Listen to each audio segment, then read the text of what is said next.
قل لمن ما في السماوات والأرض قل لله كتب على نفسه الرحمة ليجمعنكم إلى يوم القيامة لا ريب فيه الذين خسروا أنفسهم فهم لا يؤمنون۔ تم فرماؤ کس کا ہے جو کچھ آسمانوں اور زمین میں ہے؟ فرما دو اللہ ہی کا ہے، اس نے اپنے ذمہ کرم پر رحمت لکھ لی ہے، بے شک وہ ضرور تمہیں قیامت کے دن جمع کرے گا جس میں کچھ شک نہیں۔ وہ جنہوں نے اپنی جانوں کو نقصان میں ڈالا ہوا ہے تو وہ ایمان نہیں لاتے۔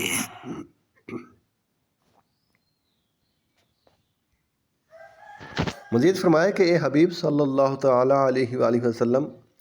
آپ ان سے پوچھیں کہ جو کچھ آسمانوں اور زمین میں ہے اس کا مالک کون ہے؟ اولاً تو وہ خود ہی کہیں گے کہ یہ سب کچھ اللہ تعالیٰ کا ہے، کیونکہ وہ اس کے معتقد ہیں۔ اور اگر وہ یہ نہ کہیں تو تم خود یہ جواب دو کہ سب کا مالک اللہ تعالیٰ ہے، کیونکہ اس کے سوا اور کوئی جواب ہو ہی نہیں سکتا، اور وہ اس جواب کی مخالفت کر ہی نہیں سکتے، کیونکہ بت جن کو یہ مشرکین پوجتے ہیں وہ بے جان ہیں، کسی چیز کے مالک ہونے کی صلاحیت نہیں رکھتے، خود دوسروں کے مملوک ہیں، جبکہ آسمان و زمین کا وہی مالک ہو سکتا ہے جو حی و قیوم، ازلی و ابدی، قادر مطلق، ہر شے پر متصرف اور حکمران ہو۔ تمام چیزیں اس کے پیدا کرنے سے وجود میں آئی ہوں، ایسا سوائے اللہ تعالیٰ کے کوئی نہیں، اس لیے تمام آسمانی و زمینی کائنات کا مالک اس کے سوا کوئی نہیں ہو سکتا۔ کتب علی نفسہ الرحمہ،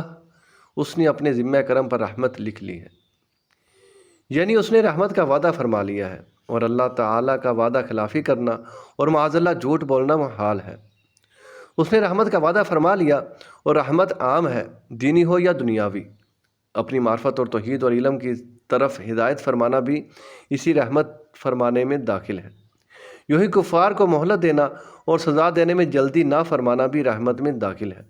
کیونکہ اس سے انہیں توبہ اور رجوع کا موقع ملتا ہے۔ اس بات میں کوئی شک نہیں کہ اللہ تعالیٰ سب سے زیادہ رحیم اور سب سے بڑھ کر کریم ہے۔ اس کے رحم و کرم کے خزانوں کی کوئی انتہا نہیں، وہ چاہے تو عمر بھر کے گناہ گار کو پل بھر میں بخش دے اور اس کی ساری خطائیں معاف فرما دے، لیکن اس کی وسیع رحمت کو دیکھ کر ایسا نہیں ہونا چاہیے کہ بندہ گناہوں پر بے باک ہو جائے اور اس کی نافرمانی کی پرواہ نہ کرے۔ امام غزالی رحمۃ اللہ تعالیٰ علیہ فرماتے ہیں، جس کا خلاصہ ہے کہ گناہ گار مومن اس طرح دھوکے میں مبتلا ہیں کہ وہ یہ کہتے ہیں اللہ تعالیٰ کریم ہے اور مجھے اس کے عفو و درگزر کی امید ہے، پھر اس بات پر بھروسہ کر کے اعمال سے غافل ہو جاتے ہیں۔ ان کا خیال ہے کہ اللہ تعالیٰ کی نعمت وسیع اور رحمت و کرم عام ہے، اس کی رحمت کے سمندر کے مقابلے میں بندوں کے گناہوں کی کیا حیثیت ہے؟ ہم توحید کو ماننے والے اور مومن ہیں اور ایمان کے وسیلے سے اس کی رحمت کے امیدوار ہیں۔ بعض اوقات ان کے پاس اس امید کی دلیل یہ ہوتی ہے کہ ہمارے باپ دادا نیک لوگ تھے اور ان کا درجہ بلند تھا، جیسے کئی لوگ اپنے نسب کی وجہ سے دھوکے کا شکار ہیں، حالانکہ وہ خوف خدا، تقوی اور پرہیزگاری وغیرہ کے سلسلے میں اپنے آباء و اجداد کی سیرت کے خلاف چلتے ہیں۔ تو گویا ان کا گمان یہ ہے کہ یہ لوگ اللہ تعالیٰ کے نزدیک اپنے باپ دادا سے بھی زیادہ معزز ہیں، کیونکہ وہ باپ دادا تو انتہائی درجے کے تقوی کے باوجود خوف زدہ رہتے تھے، اور یہ لوگ انتہائی درجے کے فسق و فجور کے باوجود بے خوف ہیں۔ یہ اللہ تعالیٰ کی ذات پر بہت بڑا دھوکہ ہے۔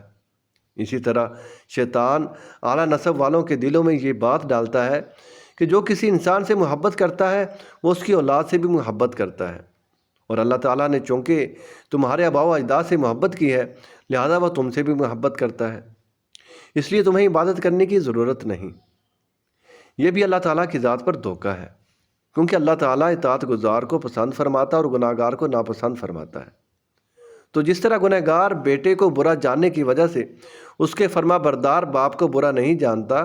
اسی طرح فرما بردار باپ کی اطاعت گزاری کی وجہ سے